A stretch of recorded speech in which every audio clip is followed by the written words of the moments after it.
Comme tous les lundis, nous recevons notre député En Marche, Antoine Chomsky. D'un côté, un président qui veut lutter contre les fake news, de l'autre, des Français qui ne font plus confiance à la presse nationale. Comment fait-on ?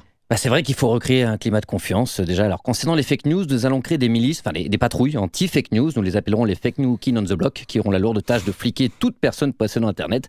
Nous sanctionnerons également aussi les faux ongles et les perruques, ce qui risque évidemment de paupériser un peu plus le quartier de Château-d'Eau et de Strasbourg-Saint-Denis. Nous aurons une section spéciale pour les femmes qui simulent au pieu. Chaque membre de la milice, de la patrouille, devra dénoncer une amie, une guest, comme on dira pour rendre la chose moins personnelle, une guest qui simule au pieu, bim, au cachot. Ça sera le projet #Gestapote.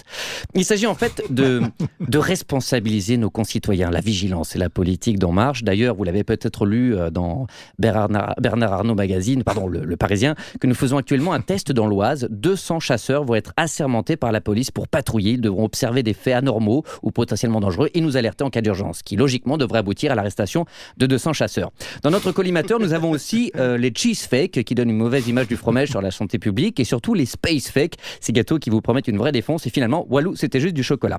Est-ce que Emmanuel Macron aurait dû reprendre Erdogan sur sa manière de répondre aux journalistes français, manière un peu dictatoriale, dirons-nous ? Écoutez, cette relation avec les médias qu'entretient Erdogan, c'est un jeu, c'est comme une danse. Le journaliste lève la main, le président la saisit, parce que c'est pas sur une musique en clé de sol, c'est vrai, c'est plus en clé de bras. Et hop, au cachot, comme on dit là-bas, hop, hop, Erdogan style, hop, hop. Mais c'est l'humour turc, faut pas oublier qu'en 2010, la Turquie a reçu le prix Kadhafi des droits de l'homme.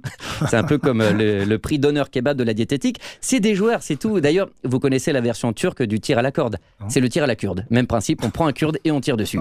Et puis, il faut être réaliste. Si on entretient des relations cordiales avec la Turquie malgré les atteintes aux droits de l'homme, c'est parce que c'est le pays qui retient une partie des migrants et qui empêche certains terroristes d'arriver en Europe. En fait, la Turquie, c'est une zone qui empêche le sang de couler chez nous. C'est pour ça qu'on dit que c'est une zone tampon.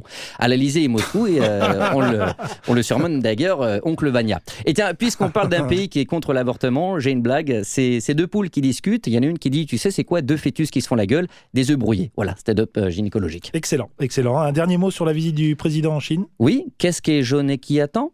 Un opposant au gouvernement chinois en prison ? Merci monsieur le député. Les 30 Glorieuses. Alors là, Voilà. Des problèmes. Bravo. très bien. Du talent, Bravo, mais des Chomsky. problèmes.